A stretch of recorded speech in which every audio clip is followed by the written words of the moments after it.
I'm going to cover the Toronto section of the Bruce Trail in 5 hikes, end to end, without using a car. I'll start at Toronto Union Station, take GO Transit as far as I can, then ride to the trail by bicycle.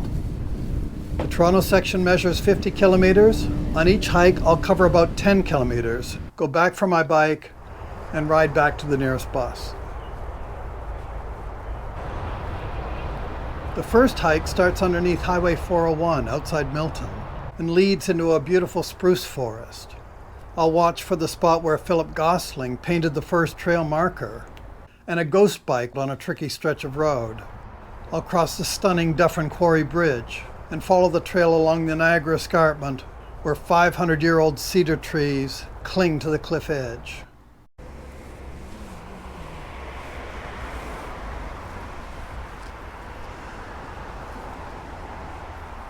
I love these stiles over the fence. They're kind of fun to come across.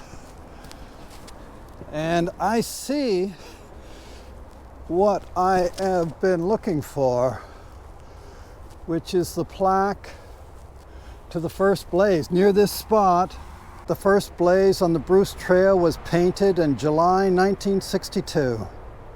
And I know who painted it. Philip Gosling painted that first blaze, and what a story this is. In 1960, there was no Bruce Trail, but a man named Ray Lowes in Hamilton. He was a hiker from Saskatchewan. He wanted to hike, and he kept coming across no trespassing signs. And he thought, wouldn't it be great if there was just one trail where you can just go? And what about along the Niagara Escarpment? He got some friends together. One of them was Robert Bateman, the naturalist painter, a few others, and one of them was Philip Gosling. They thought, yeah, why not try to create a trail along the Niagara Escarpment? Let's start at Niagara Falls at Queenston Heights and go all the way to the end of the Bruce Peninsula at Tobermory. 900 kilometers, why not? Did they go to the government and ask them or anything like? No, they just decided to do it themselves. Go around and ask landowners, can we come through your property and create a hiking trail? An amazing thing to take on. Philip Gosling was the first trail manager. He ran a real estate agency. He took a year off. He got a grant from the Atkinson Foundation, which is associated with the Toronto Star.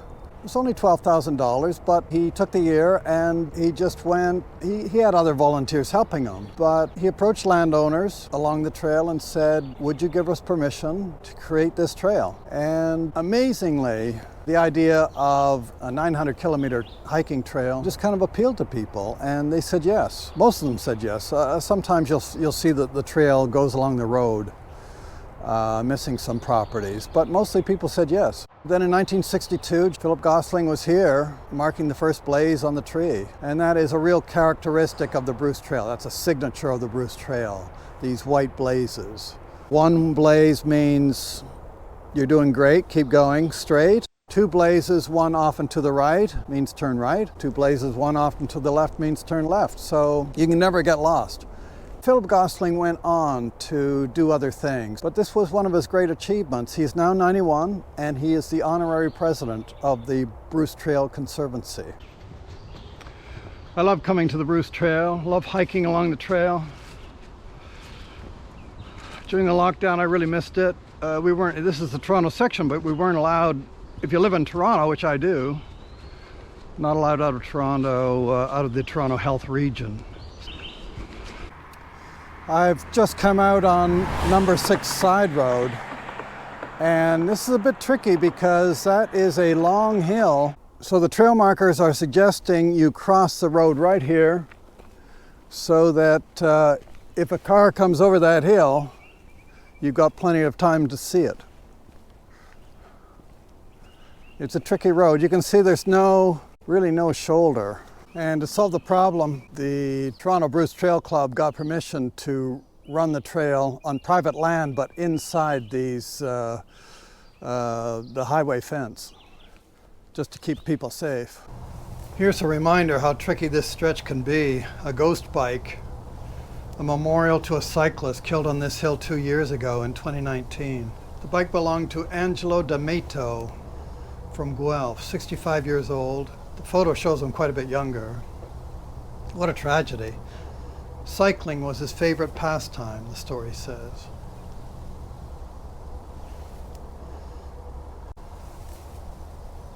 And then right away up we go onto the escarpment. This is so beautiful. And around a tree. This is great.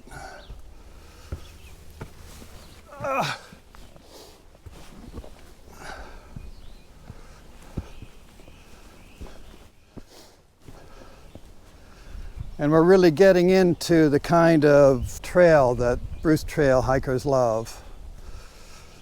I see a sign. Poison ivy, don't want to walk into that. Okay, 3 leaves. This is very typical of the Bruce Trail. Typical of some parts anyway. The roots and rocks. Won't see any cyclists along here. No skateboarders, no rollerbladers, no scooters. This is a hiking trail. And look at this, you have to watch your step, of course.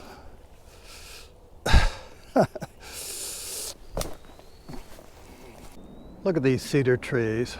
I love cedar. I love the bark, and I love the needles, if you can call them needles.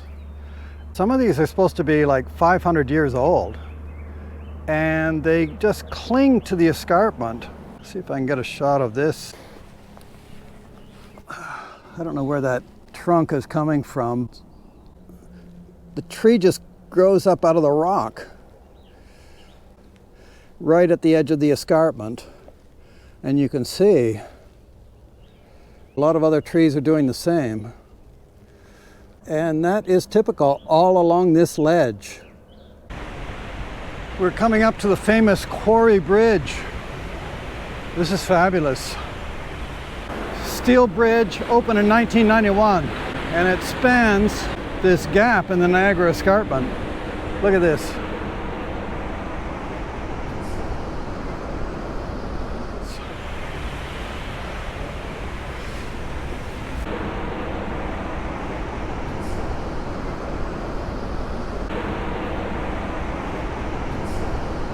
What happened was that in 1962, remember Philip Gosling and Ray Lowes, they're meeting in 1960, have this vision of a hiking trail all along the Niagara Escarpment, and they did the first blaze in 1962. Well, that same year,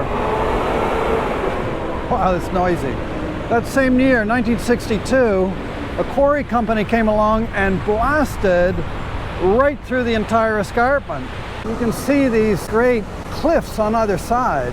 So when Philip Gosling was laying his trail, of course, he had to somehow lay it so that hikers could get down the escarpment and then back up again. He found a route. But it was a real wake-up call for people. What some people thought of as a gap was, to other people, a scar. That was really the beginning of several stages that led to the designation of the Niagara Escarpment in Ontario as a World Biosphere Reserve. The irony is that as bad as this gap was, it led to the building of this bridge, and it's now a big feature, it's a big highlight of the Toronto section.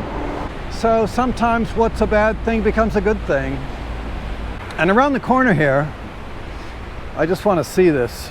There is a plaque to the people who've donated to the construction of this bridge. The Bridge the Gap project, $150,000 was raised. And here are all the donors here, includes the Ontario Ministry of Tourism and Recreation. The Toronto Bruce Trail Club's there, and the Dufferin Aggregates and Dufferin Construction. So these are the people who are involved here. Oh, look at this, I'd never noticed this before. This plaque is obviously faded. Oh, it's fallen off. History of the quarry. Okay. They've even got a little bench. You can sit and eat your lunch and take in the dust and noise of the quarry building.